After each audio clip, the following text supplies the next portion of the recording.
News Central now begins in the east of the African continent, where one of Tanzania's main opposition leaders and former presidential candidate, Tundu Lissu, has been released on bail hours after he was detained by police for allegedly holding an illegal gathering.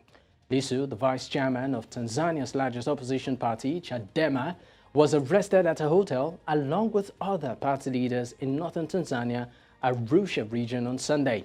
Lissu has been holding political rallies across the country since returning from exile in January, where he has criticized President Samia Suluhu Hassan's administration for its human rights record and its handling of a controversial ports management deal. Lissu returned from exile after Hassan lifted a 6-year ban on political rallies. He had been in Belgium since he fled in 2020 after losing a presidential election to John Magufuli.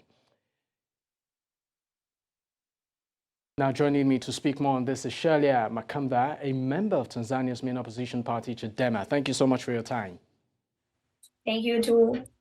All right, so let's get straight to it. The arrest of Tundu Lissu has, of course, expectedly generated reaction from both his supporters and concerned citizens, of course, of Tanzania.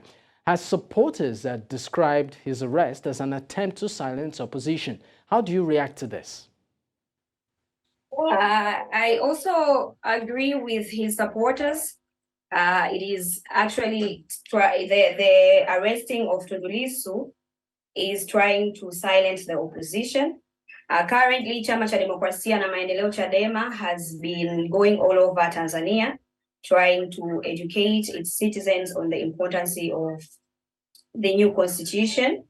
We are also having this new agenda of the selling of our ports to the DP World Company.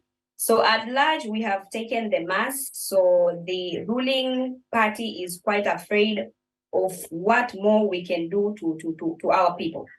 So, but also in this issue of Ngorongoro, the government has tried to make it a secret.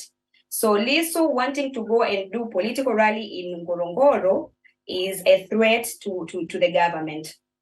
So I really agree with the Lissu supporters.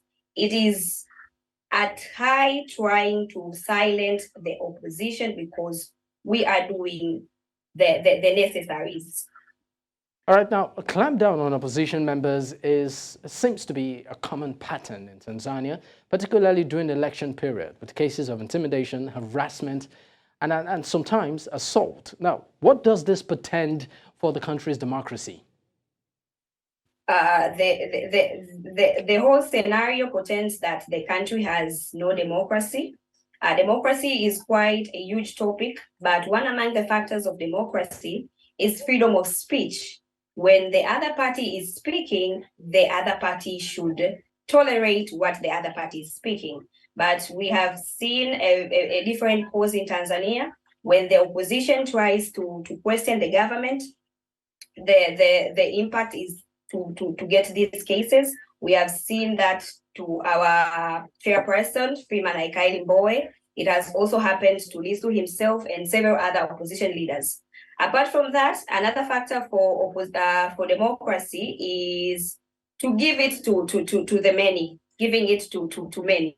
But also, we currently, there is this, we are asking for a new constitution. The mass, many of us want a new constitution, but the government doesn't want to give the new constitution to us. But also, many of us are against the contract between the DP World Company and Tanzania, but the government does not want to put a stop to that contract. So all these scenarios. Okay, once we are able to connect with Sheila, of course, we will get the conversation, going.